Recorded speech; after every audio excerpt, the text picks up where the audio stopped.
Good morning. I do appreciate the invitation that allows me to come back to my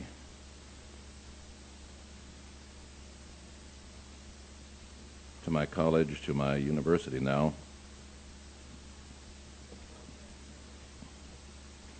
And I want to thank you for the many prayers that have gone up for myself and Sister Wright, Sister Carol. If someone had told me that we would have cancer within a year of each other, I would have said no way. This time last year, I was recovering from prostate cancer surgery, and I'm doing fine.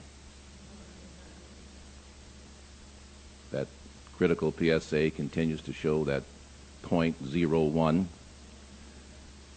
and Sister Wright has bounced back tremendously from colon cancer surgery, cancer stage 2A. And in the past 2 weeks, we've gotten the good news. She will need no chemotherapy at all. And the post-op colonoscopy shows, the doctor's words, a perfect colon. Praise God. So we are off at it again. We had gotten so full at CPC, we've now started a second Community Praise Center church that now has an attendance of over 500 every Sabbath, with the 1,000 or so that attend the original campus. And we're planning to start a third CPC in Fairfax County, and already we have 150 members signed up for that church plant. So we just believe as long as we're there, we have one task, Dr. Wilson, and that's to keep on keeping on. What do you say?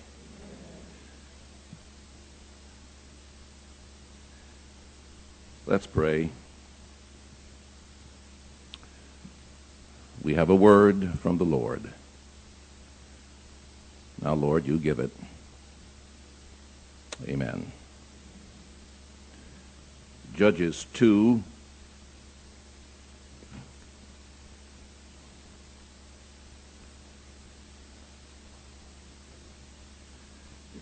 I'm going to read some verses that just bother me.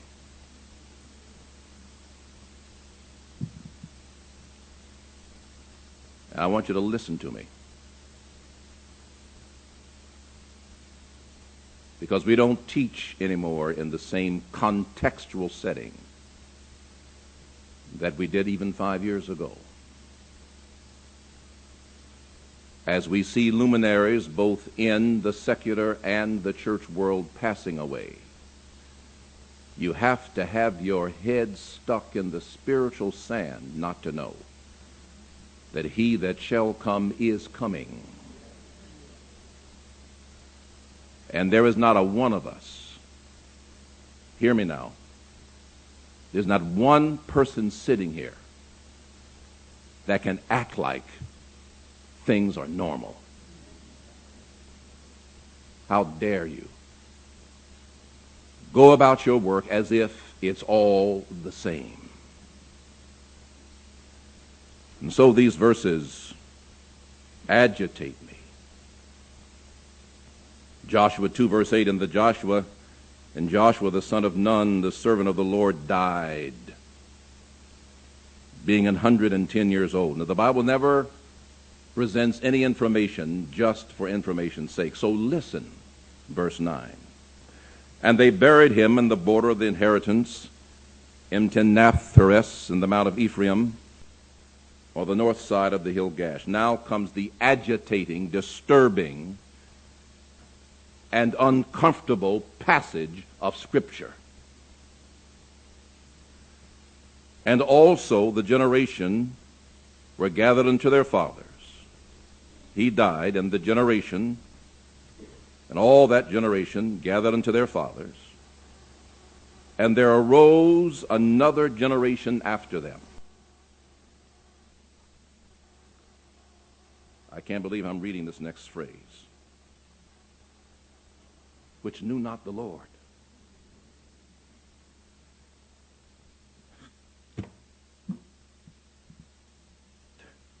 Dr. McDonald, how do you get from Joshua. Listen to me. How do you get from Joshua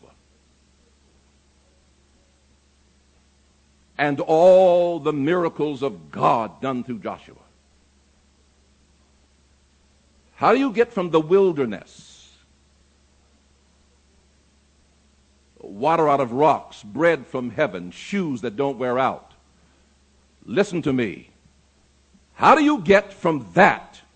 How does a generation snatched from Egypt by unspeakable miracles and a generation that coursed through the wilderness by unspeakable miracles, how do those two generations produce a generation that knows not the Lord?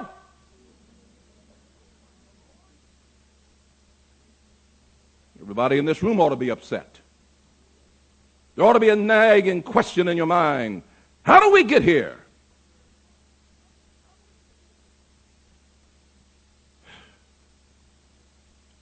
Which knew not the Lord, nor yet the works he had done.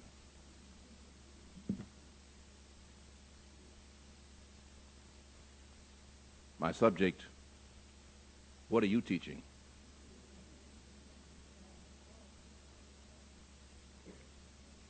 Teaching, it's an awesome thing. I love teaching.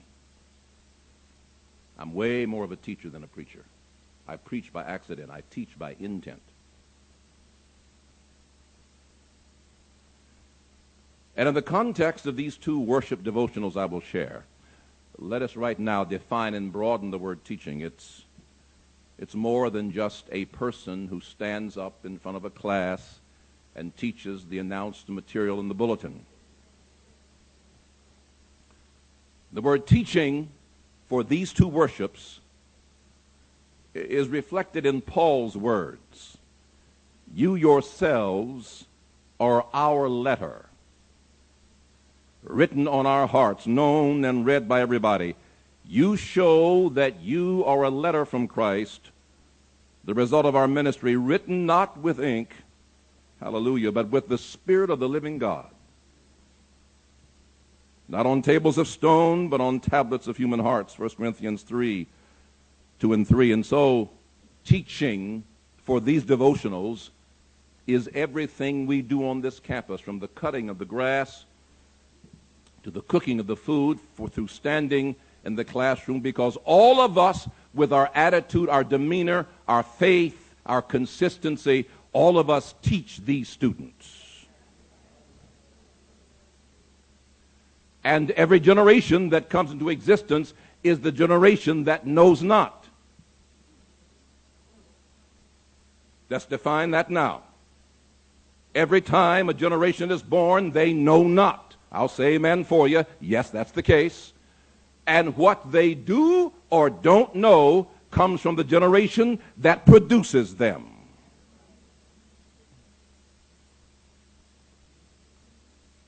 So none of us are exempt from the teaching ministry, number one, and the generation now coming on is the not know generation. And the question is, what are you teaching them?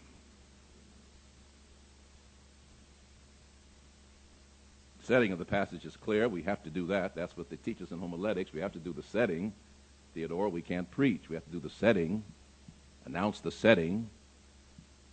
The text is written after 7 years of trying to conquer the promised land. They have taken 40 years to do an 11-day trip.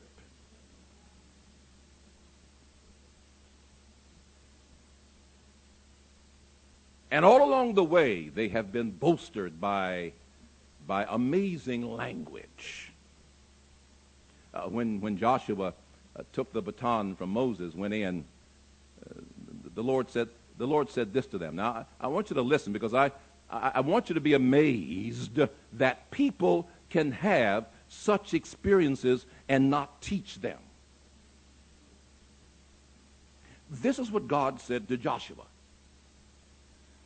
I will give you every place where you set your foot.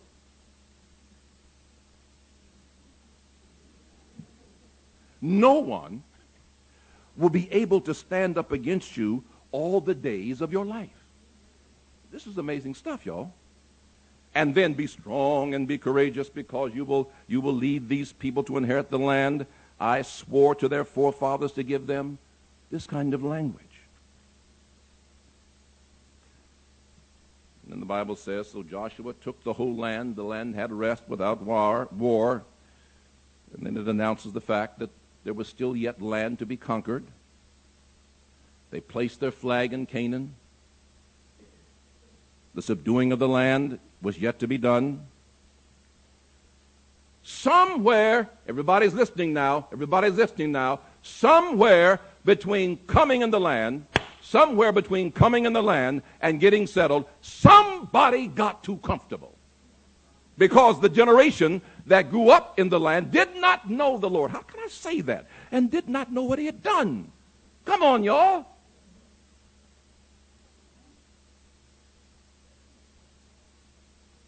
This, Malone Sohn, is a generation that had struggled in the wilderness, that had seen God do great things. How do you not tell your children what great things God has done for you? How do you walk around the campus with degrees behind your name, but no faith in front of your nose?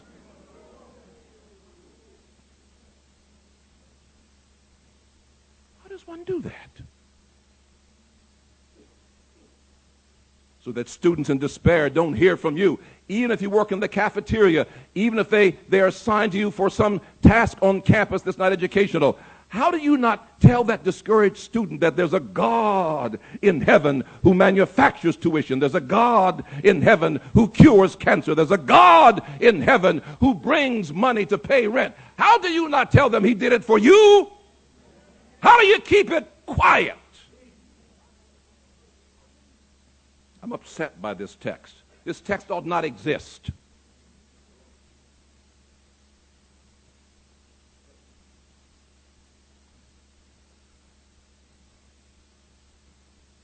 That generation grew up as that third generation. The word new used there, and I have the honor of being in the first Hebrew class ever taught at Oakwood College. The three students, Dr. Baker, were me, King Solomon Smallwood, and Miss Emanuel. And Doc Rogers taught the course.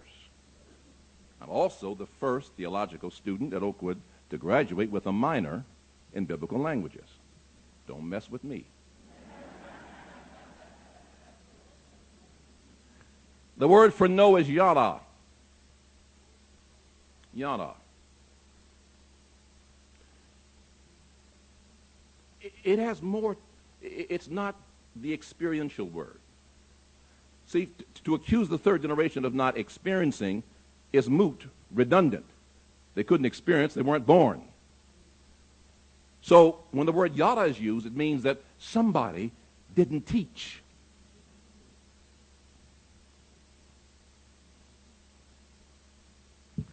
Now, this gets to be a bit more irritating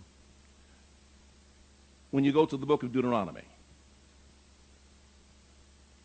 For in Deuteronomy 6, this passage we love to quote, and these words, verse 6, which I command thee this day shall be in thine heart, and thou shalt teach them, yada, diligently, with intention.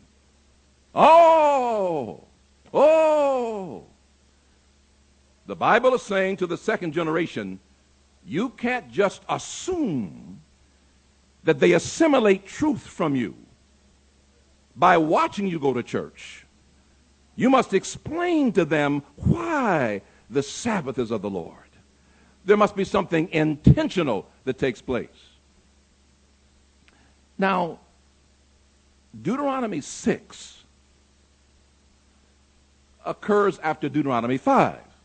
That's profound. I'm going somewhere. The book of Deuteronomy is divided into 3 sermons.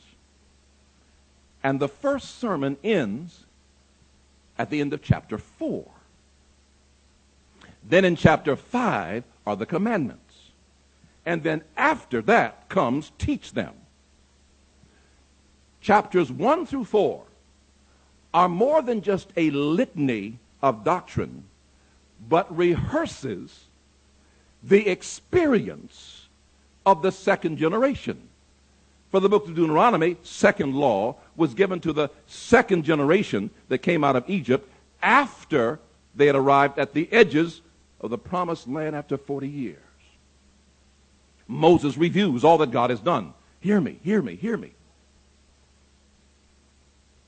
And then tells them, now teach your children. So they had a command.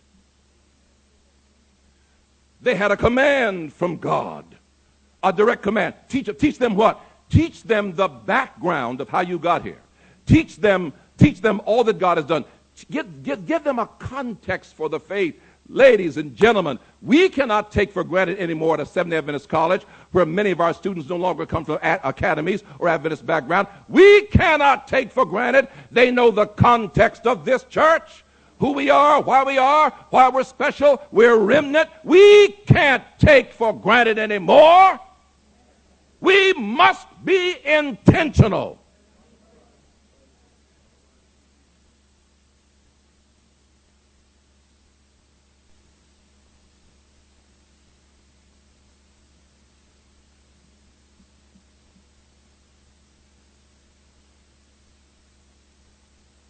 The historical part from chapters 1 to 4 of Deuteronomy, that's the acts of the Lord. Remember, two things they didn't get. They didn't know the Lord. They didn't know what he had done. Remember that? You with me? So chapters 1 to 4, they were to teach that, God's dealings with them. And then the commandments were to reveal the character of God. So somewhere along the way, the second generation got into the promised land, built houses, planted vineyards, acquired the Volvo, the Lexus, and the Mercedes. Now, let me show you something. See, it's good to study the Bible. Just let it talk to you. Go back to Judges 2. Let me show you something. Judges 2. And then it gets more disturbing. Look at Judges 2 and look at verse 7. And the people, second generation, served the Lord all the days of Joshua and all the days of the elders that outlived Joshua, who had seen all the great works of the Lord that he did in Israel. They were faithful. You haven't caught it yet. They were good people who did not teach.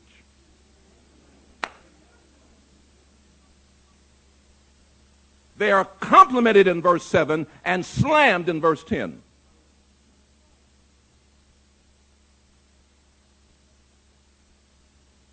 They went to the church on Sabbath. They returned the tithe.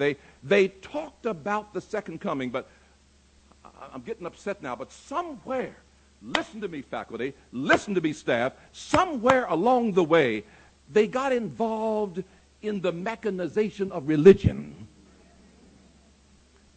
and did not pass on a certain kind of fervor and devotion and diligence. And so the generation they reared, more comfortable than them, with computers and all kinds of things that the other generation didn't have. Is anybody listening to me? That generation was supplied with stuff and equipment, but were not supplied with faith and conviction.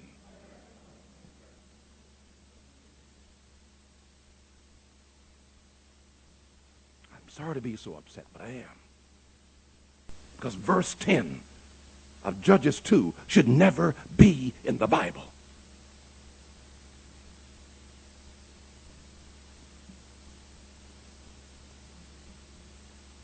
You weren't taught. Well, why is this important? Let me get right through to you now. I can recall when Dr. Benjamin Reeves and myself and James Malone Sohn and Dr. Lavender, E.E. Cleveland, it's quite a group we had here at that time.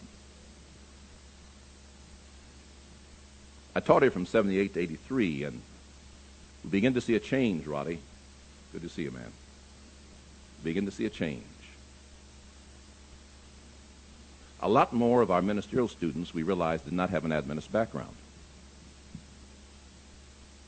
Now listen, folks, I'm just talking now. I just want to share with you. Now, don't misunderstand me. I am not suggesting that a person without Adventist background cannot make a contribution to this church. Let me clarify that right now. I am saying that the more the church inherits those not from the background, the more diligent the church must be in teaching them. That's all I'm saying. So when anybody get upset, not having an Adventist background doesn't mean you can't contribute. Some of the most zealous I know come from that non-Adventist background, but we can't take for granted that they know why there are regional conferences, why there's a Message magazine. Come on, somebody. Why there was a Riverside. Why there's an Oakwood College. We cannot take for granted that they have that. Maybe we've got to look at how we orientate our freshmen, Dr. Baker, and make sure that the roots and why of who we are is intentionally embedded in their minds so that they grow up in a context of appreciation of what God has done for this people.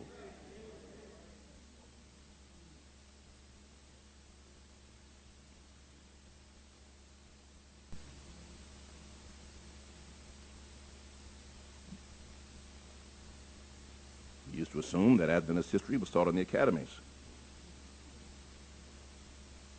I challenge you as you register your freshman class this year to find out what percentage of them have ever seen an Adventist academy. I'll be sending you 7 students this year. Only 2 came from an Adventist academy. But at CPC, we require in our youth church that there be sessions where the young folk who are baptized are taught the history of this church. We've developed courses.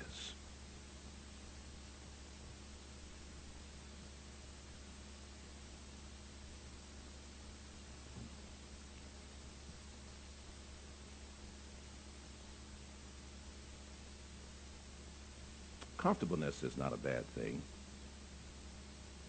I'm glad I lived better than the generation that reared me. No, I'm not going to apologize for that. No, my cars are nicer than the cars my dad drove when he was putting me through Oakwood. Yeah. Me and Bill have nicer houses than the house we grew up in. Yeah, that's all right.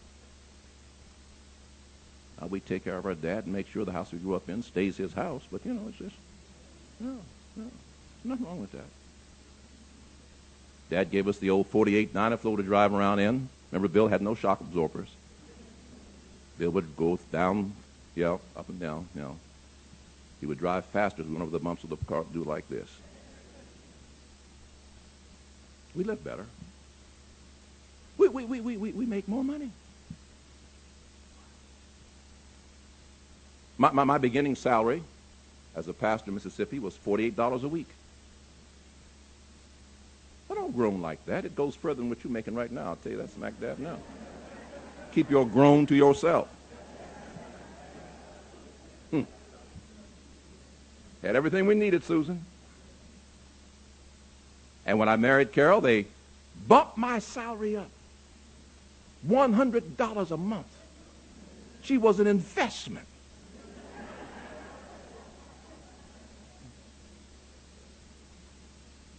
And I sat on the conference committee, and they reviewed that, as they do every year, what all the pastors make. And I saw the number for me. None of your business what it was, but it was a whole lot more than $48 a week, I can tell you that. Nothing wrong with being comfortable. Nothing wrong with seeing that this generation we're going to teach has better equipment, better desks, better stuff than we had. Nothing wrong with that, y'all. Don't misunderstand me today. That's just fine. But there's something else that we must convey that is not represented by the quality of the desk. Come on, somebody. Or by the amount of computers. It is represented and taught by the quality of people and teachers and staff deep in Jesus Christ, who exalted in their eyeballs and carried in their stature, and everything they do and says there's a God in heaven, and we believe in that God. That's worth more than any degree. And it's what makes Oakwood University Oakwood University. And the day we forget that, then we've gotten too comfortable for our own good.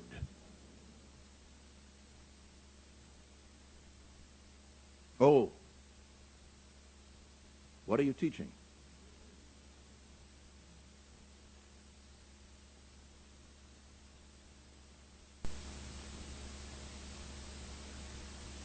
Judges has an ending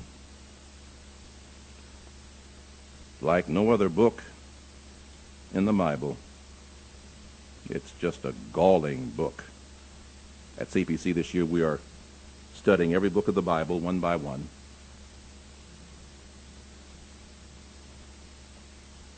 Judges is unique. This is how Judges ends.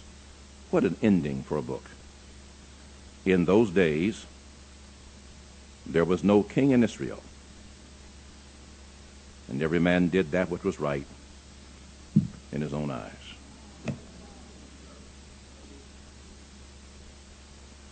When you don't teach, you get a polyglot, a potpourri, a mixed manifestation of faith and craziness, where people decide on their own every day what's right and what's wrong. We cannot, we dare not let that happen. May the answer to the question for this faculty, this staff, this administration, when it's raised, what do you teach? Be clear. We teach Jesus and Him crucified.